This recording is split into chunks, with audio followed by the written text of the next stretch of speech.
அடுத்தவன் முன்னாடி உடனே வாழ்ந்து காட்டணும்னு நினைச்சு கையை சுட்டுக்காத. நீ போய் கடனாலேயே போய் நின்றாத. அடுத்தவன் உன்னை ப்ரெஷர் கொடுப்பான். நம்மளோட வீட்லயே இருப்பாங்க அவங்க. என்னடா நீ ஒன்னும் இப்படி டைம் வேஸ்ட் பண்ணிட்டு இருக்க, என்னடா நீ எப்படா மேல வருவன்ற மாதிரி நம்ம வீட்டுல இருக்கிற அந்த ஒரு ப்ரெஷர் இருக்குல்ல, அதுவே நம்மளை இவங்களுக்காக வாழ வைக்கிற மாதிரி ஆகிடும்.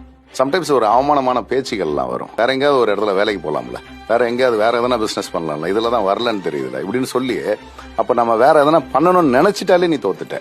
வேற எங்கேயாவது போய் வேலைக்கு போயிடலாம், இல்ல வேற எதையாவது ஒரு பிசினஸ் பண்ணிடலாம், இதுல நான் தோத்துட்டேன் அப்படின்னு உன்னை நம்ப வச்சுட்டாங்க அப்படின்னா நீ தோத்துட்ட. நீ நம்பணும், எனக்கு நான் இதுல வருவேன். It needs some time. All of a sudden வராது. இப்போ கொஞ்ச நாள் நான் இதுல கஷ்டப்பட்டுட்டேன், இந்த எஃபர்ட் நான் இன்னும் கொஞ்ச நாள் பண்ணுவேன். ஜெயிக்கிறவங்க கிட்ட ஒரே ஒரு விஷயம் தான், ஒரு ஆட்டிடியூட் மட்டும் தான் வச்சிருப்பான். என்ன தெரியுமா? தொடர்ந்து போராடி இருப்பான். Life we have to face it, everything we have to face it.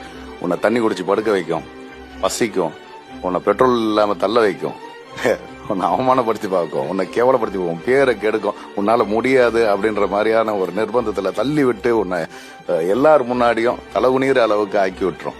அது எல்லாத்தையும் மீறி ஒருத்தன் ஜெயிச்சு வருவான். நம்ம ஜெயிச்சு வந்த பக்கத்தை பார்த்தோம், ஆனா இது எல்லாத்தையும் அவன் கடந்து வந்தான். பாத்தீங்களா, இத்தனை பேர் அவனை இன்சல்ட் பண்ணது, இத்தனையும் கடந்து வந்தது வாழ்க்கை, அதெல்லாம் யாருமே பார்க்க மாட்டாங்க. ஒரு டீ கடைக்கு போனா கூட ஒரு 10 பேர் இருக்கிற இடத்துல நான் பே பண்ண வேண்டியது வருமோ அப்படின்னு ஒருத்தன் வருத்தப்பட்டு நின்றுட்டு இருக்கானா அப்படின்னா அந்த வழி யாருக்குமே தெரியாது. நான் தான் பே பண்ண வேண்டிய நிலைமையில இருக்கும் போதும் அதை எடுத்துறாத அப்படின்னு என் மனசு சொல்லிச்சுன்னா அப்பவும் நான் கஷ்டத்துல தான் இருக்கிறேன். புரியுதா? சோ அப்ப இந்த மாதிரி எல்லா நிலைமைகளையும் ஒருத்தன் கடந்து தான் வந்திருப்பான். ஆலவசரம்லாம் ஒருத்தன் ஜெயிச்சிட மாட்டான் சார். அதுக்கு ஒரு டைம் வரும். ஆனா அந்த டைம் எப்போனா இவன் தொடர்ந்து போராடிட்டே இருந்தாதான். எனக்குன்னு இப்ப ஜோசியம் சொல்லிட்டாங்க, ஜாதகம் சொல்லிட்டாங்க, எனக்கு இந்த வருஷம் சரியில்லையா, இதெல்லாம் சும்மா சார். எல்லா வருஷமா நல்ல வருஷம். There is no wrong time to do a right thing.